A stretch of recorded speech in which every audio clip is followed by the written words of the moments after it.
পেট ব্যথা নিয়ে হাসপাতালে ভর্তি হয়েছিল ষষ্ঠ শ্রেণীর জান্নাত। পেটে পাথর বলা হলেও পরে ধরা পড়ে অ্যাপেন্ডিসাইটিস। এক পর্যায়ে চিকিৎসকদের ভুল চিকিৎসার ফলে ফেটে যায় অ্যাপেন্ডিক্স, আর তাতেই খেসারত দিতে গিয়ে জান্নাত এখন লড়ছে মৃত্যুর সঙ্গে। সন্তানকে সুস্থ করার আশায় হাসপাতালে ভর্তি করা এখন কাল হলো পরিবারের।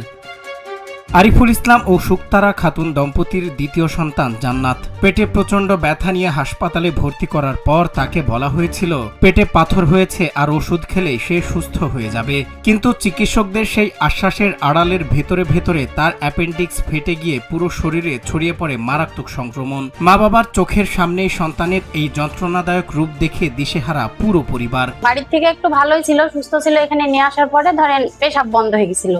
পেশাব বন্ধ হয়ে যাওয়ার পরে তখন বললো যে ইনফেকশন হচ্ছে পাথর, এই কথা বলছে, কিন্তু এসব কিছুই না। ভুল ট্রিটমেন্ট দেওয়ার কারণে পেশাব যখন বন্ধ হয়ে গেল আরো অসুস্থ হয়ে গেল আমার মেয়ে। ওরা তাও ছাড়েনি।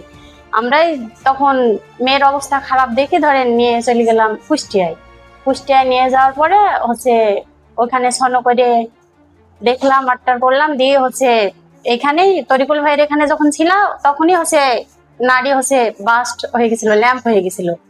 দিয়ে ওখানে নিয়ে যাই, সাথে সাথে ধরেন কুষ্টিয়ায় ভর্তি করে তারপরে অপারেশন করা হয়েছে। ও এমন ভাবে ওখানে 3 দিন আটকে রাখছিল যে আমার মেয়ে ওখানে আর বাঁচতো কিনা। আমরা এর বিচার চাই। আমার মেয়ে যখন আমাকে বলে আব্বুকে ডাকো অপারেশন করবো, তখন কিন্তু আমার মাথায় কাজ করেনি। হ্যাঁ, আমার চোখের পানি আমি মুছতে আমি ধরেন গেছি কুষ্টিয়ায় যাই, সাথে সাথে অপারেশন করি। তো আমি চাচ্ছি যে এরকম ক্লিনিক যে 2টি টাকার আশায় যে একটা মানুষের জীবন নষ্ট হয়ে যাবে, সে 5-7 হাজার 10 হাজার 20 হাজার টাকার লেগে, এটা আমি জীবনেও মানবো না। কিন্তু আমি এডি জনগণ, প্রশাসন বা যারা আছে তাদের কাছে আমি এর বিচার দাবি করছি যে এই ক্লিনিক যে একটা ভুয়া ক্লিনিক, যে একটা ছনের রিপোর্ট, প্রথম বলে যে গ্যাস এক রিপোর্ট, দ্বিতীয় রিপোর্ট বলে হচ্ছে আপনার পাথর, কিন্তু অথচ ওই দুটা কোনরা।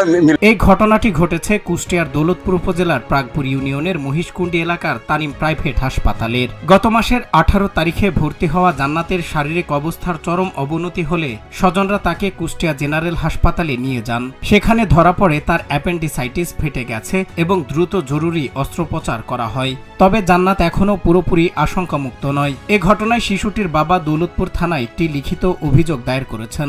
মানুষ তো ডাক্তারদের বিশ্বাস করে তো ট্রিটমেন্ট নেওয়া হয়। তো যদি ভুল ডিসিশন হয় তাহলে তো আমরা সাধারণ মানুষ তো হয়রানি হচ্ছে।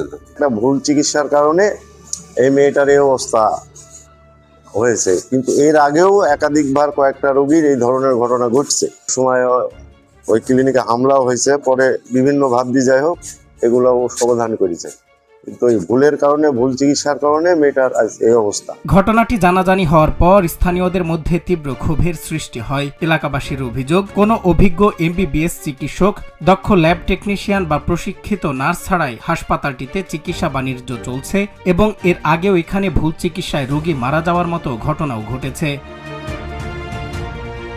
তবে সব অভিযোগ অস্বীকার করে তানিম প্রাইভেট হাসপাতালের পরিচালক তরিকুল ইসলামের দাবি, জান্নাতকে সঠিক চিকিৎসা দেওয়া হয়েছিল এবং অবস্থা বুঝে তাকে রেফার করা হয়। আমার দৃষ্টিকোণ থেকে এখনো মনে করি যে না, আমি আমার সন্তান হলেও আমি যে চিকিৎসা দিতাম আরেকজনের মেয়ের ক্ষেত্রে আমি নিজের সন্তানের মতো করে আমি ওই গাইডলাইনেই ফলো করেছি এবং আমি আমার বিবেক থেকে মনে করেছি যে না, আমি আমার জায়গায় সঠিক ছিলাম এবং তাকে যখন উন্নতি হয়নি তখন সাধারণ নিয়মেই তাকে আমাকে রিফার করা হয়েছে।